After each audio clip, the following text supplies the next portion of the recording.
breaking down the deals, data, and disruption shaping global markets. You're listening to The Daily Ledger with Dennis Sert.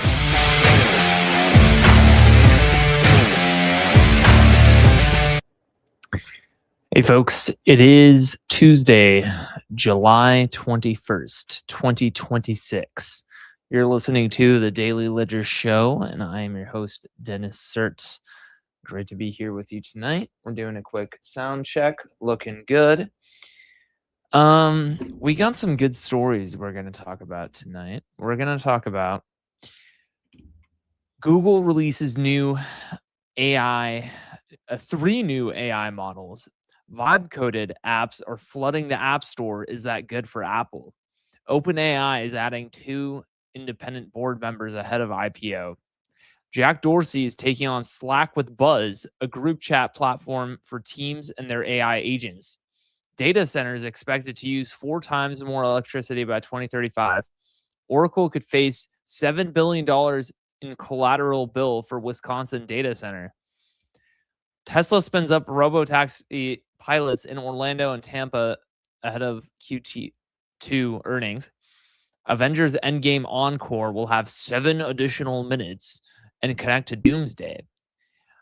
And finally, Mark Ruffalo once effusively praised Elon Musk and Tesla before condemning him over politics. How exciting. So we'll be getting into all that. Before we do, make sure to like, comment, subscribe, and follow if you're on Instagram or TikTok. Make sure to share those reels, TikToks, and shorts around. It's a lot of fun to edit those and clip them out and essentially clip farm, but with like a positive spin, of course, positive connotation. The kind of longer form live shows. So would be greatly appreciated. Thank you. Let's dive right in. So our first story is Google releases 3 new AI models. So it's funny because the New York Times and TechCrunch both have a spin on this. TechCrunch seems to spin it as if like it's not enough, but no 3.5 Pro, which is, I guess, what people were waiting for. So New York Times, the models include one that is the company's most powerful and another that is fine-tuned for cybersecurity as Google competes with rivals like OpenAI and Anthropic, especially with Anthropic's Mythos/Fable, which is geared towards cybersecurity. So Gemini Flash 3.6 improves on the capability of Google's previous version of Flash, which performs strongly on benchmarks like coding and finance tasks. I don't know who uses Gemini to code. Honestly, everyone I know codes with Claude Code. Some of them Claude. I didn't even say code there. It's subliminal messaging / Freudian slip. But some of them code with OpenAI Codex as well. Yeah, so I personally use Claude Code rather than Codex, although I tried both of them via an A/B test earlier in February. I know the model's OpenAI seems to apparently have gotten better with GPT 5.6 Sol, but Sol, I don't know. I'm keeping an eye on it, but I'm not really looking to shop around at this point. I'm looking to further refine my prompts with Claude Code, which I believe has taken the cake with coding. So anyways, so that's that. Yeah, so here's TechCrunch essentially talking about that. Gemini 3.6 Flash is Google's, quote, workhorse model. And it's basically saying the same thing. The update doesn't include the long-anticipated update to Google's flagship model Gemini Pro, which was updated last in February. Yeah, so and then it kind of talks about how TechCrunch kind of talks about how Anthropic and OpenAI have been updating since then. The New York Times, vibe coded apps are flooding the app store. Is that good for Apple? I had been hearing about this since like October or November of last year. And honestly, um, yeah, with the rise of vibe coding, of course that's going to happen. Now, apparently, Apple is a little bit lukewarm towards that. Apparently, they've been cracking. It's very hard to get an app on the App Store, actually. Um, a lot of it can be taken down for spam. That's what happened to me prior to AI one time. Um, I got subsequent apps on the App Store afterwards, but um, yeah, I mean, there's a lot of reasons why your app can be rejected. So if they're getting past the App Store review process, which apparently has gotten even more stringent, then we'll get on them. And apparently, some of these vibe coded apps have been quite good, like this one right here. This person's most popular vibe coded app, Ootkik, tracks aircraft and watercraft. I mean, there's a million of these, right? And it's like, you know, see, the problem is direct to consumer. Consumers, turns out, don't like giving you money. Consumers hate giving you money. That's why you do B2B. Okay, so outside of the big players like the DoorDashes, the Metas, etc., you're probably, I mean, statistically speaking, most startups fail. It's like 93% of startups fail, 7% make it. But amongst those 7%, you're probably not going to succeed with a direct to consumer app. You'll probably succeed if you're a successful startup with a B2B idea slash startup, not with a direct to consumer. And that's what this is kind of going towards. Like, honestly, putting an app on the App Store is a trap. It's something naive founders would do unless they have a very strong signal, aka people begging them to have this out, have the solution. And the fact of the matter is, I mean, I hate to be doomer or like black pilled, but let's look at the facts. Like, the ideation space of good ideas that can make you money is inevitably being populated, right? Like, I can't, like, maybe in the past pre DoorDash, I could make a DoorDash, but now it's like if I made a DoorDash, I would immediately die. Um, so yeah, I know, white pillars don't like hearing that. Um, and I think it's important to be cleared pilled. Of course, you don't want to turn down any opportunities to make something people want. In fact, you do want to make something people want. You want to look for what people want, and that is what I'm advocating for. What I am essentially saying is, do not make things that people do not want. Okay, like, that is the point of this. OpenAI is adding 2 independent board members ahead of IPO. AI company names David Velez of Nubank and Robin Vince of BNY as directors. So, of course, I mean, well, the fact of the matter is, they do, like, OpenAI does need to replenish its board after getting rid of Larry Summers last November, former president of Harvard University, because he was associated with Epstein, of course.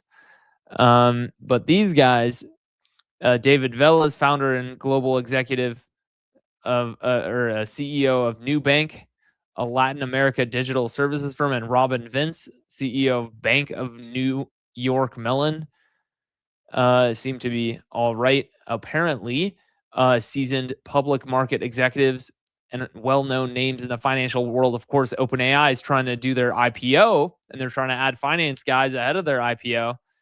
Will they be able to IPO? I mean, Apple's kind of gone for the jugular here with a lawsuit, so that's not looking too good.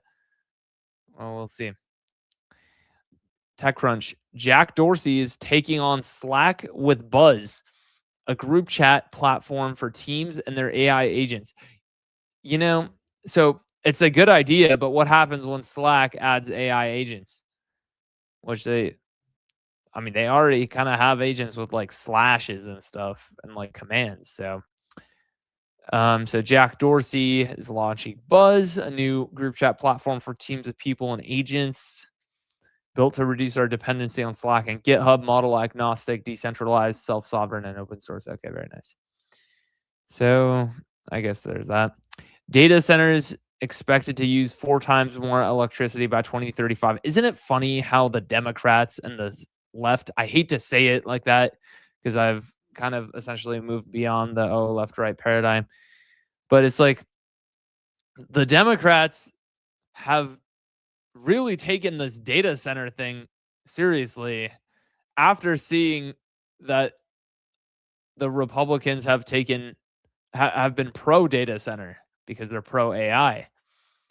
And it's funny because the Democrats used to be the ones that were for digital surveillance of all kinds in order to censor speech online, in order to conduct, entrapment, FBI, liberal headed FBI entrapment, right? So in 2020, Governor Whitmer of what state was she the governor of?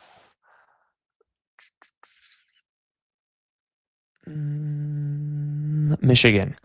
So I had to check my notes real quick, but I was just saying that in 2020, though, Michigan Governor Gretchen Whitmer was involved in this like FBI entrapment case, such that 2 people that were kind of led on by the FBI ended up being acquitted for exactly that, for entrapment. Right. So, anyways, so you can't do this stuff without digital surveillance up the wazoo, and that's exactly what the Democrats were for. And now it's like, oh my God, now you have like Bernie Sanders being like, oh no, we can't be surveilled. Our medical data cannot be surveilled. Oh yeah. What's Vault 7? Why is Edward Snowden in Russia and not the US? What is the NSA and what is its purpose? Why is it that when I happen to use certain keywords, those ads show up in my Instagram Reels algorithm, right? It's like, why did Google pay like $68 million last February to settle a case of essentially spying, like just listening to you via your phone? How does always on Siri / Gemini / etc. work? Right? The Hey Googles, etc. They all work by listening to you. You can't get around that fact. It's been like that since the dawn of modern technology. Okay. But now it's like, oh my God, the Democrats think you're retarded. And they're like, oh, well, we can't have AI surveil our medical records. It's like, who do you think you are? And anyways, so they took the stance against digital surveillance, which is just so stupid. It's like, is the sun, blue?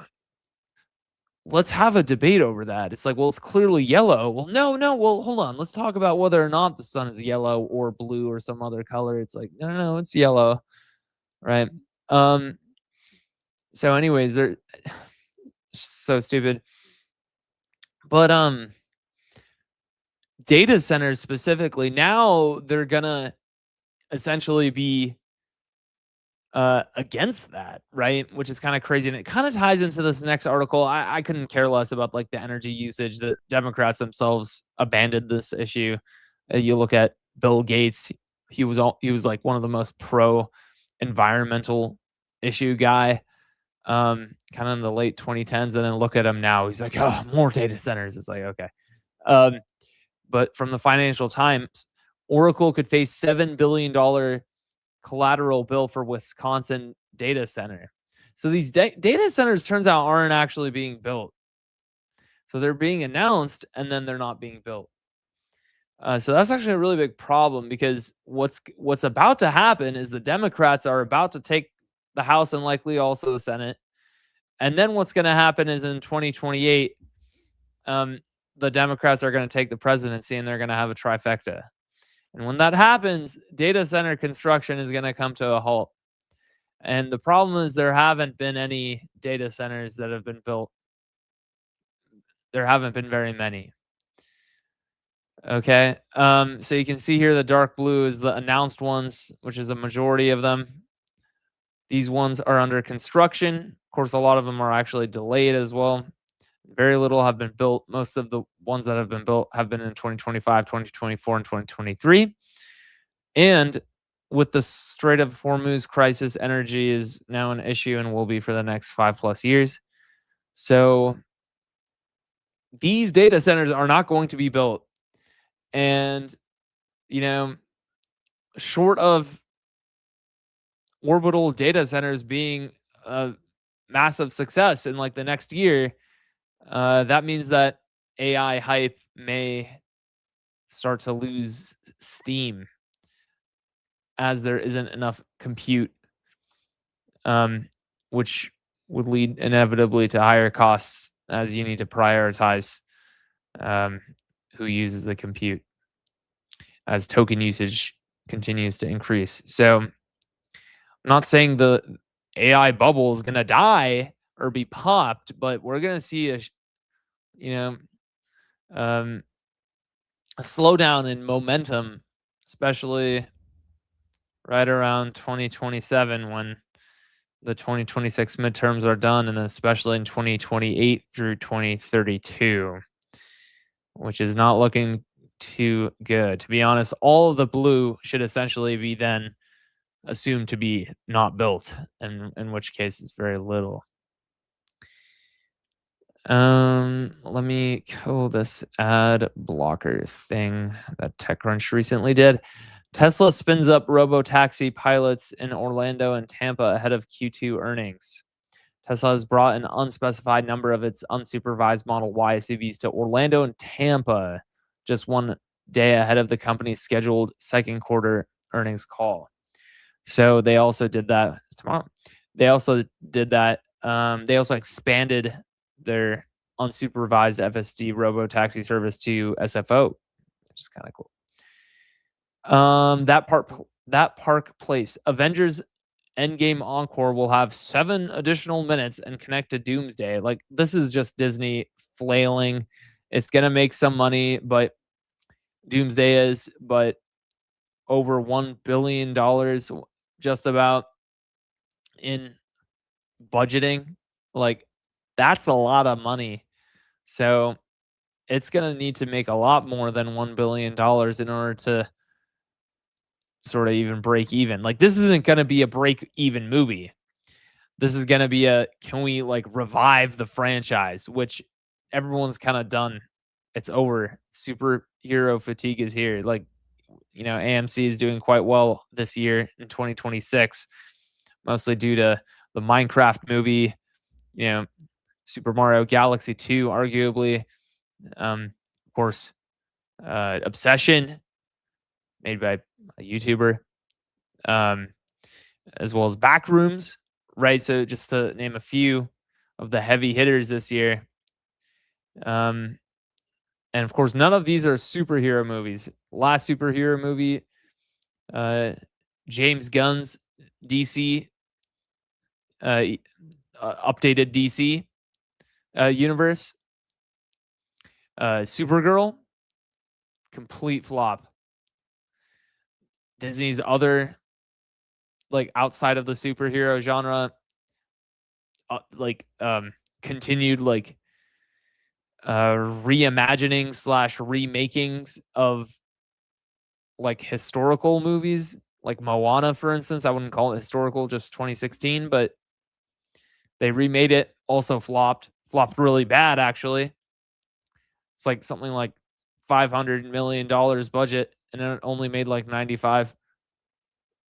Yeah, in like the first couple weekends. Yeah, so it's not looking too good on several fronts. There seems to be only one type of movie genre which seems to be doing well, which is, video game adaptations, as well as indie made Gen Z horror.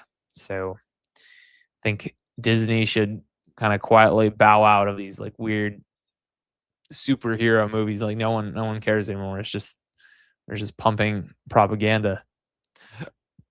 Geeks and gamers, More Disney layoffs in 2026. Hundreds cut at Pixar, ESPN, and National Geographic under new CEO. Yeah, Josh D'Amaro cutting more layoffs, doing more layoffs. Wants to unify kind of all of the branches, apparently. Movies, themes, parks, TV, cruise ships, etc. should work cohesively, complementing each other rather than feeling like independent parts of a whole. So that's his thesis on that. And we'll end with looks like I don't. We'll end right there. Great. Well, good stream tonight, and we'll see you guys in the next one. Peace.